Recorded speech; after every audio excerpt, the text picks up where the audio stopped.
ஐயாரட்டு நெல்ல போல அவசரமா சமஞ்ச ஐத்த மக பஞ்சத்துக்கு ஆதாரமா மஞ்ச குட்டி போட்ட பூனை போல பால சுத்தி குழஞ்ச பாவம்னு நீவி விட்டா கல்லு போட துணிஞ்ச சொந்தக்கார நான் தானே தொட்டு பார்க்க கூடாதா கண்ணம் தொடும் கை ரெண்டும் கீழே கொஞ்சம் நீளாதா இந்த நாட்டில் தீண்டாமைதான் இன்னும் உள்ளதா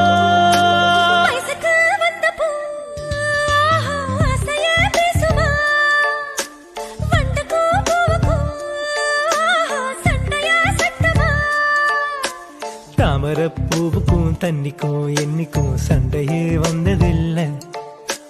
மாமன அள்ளி நான் தாவணி போட்டுக்க மாலையும் சூடவில்லை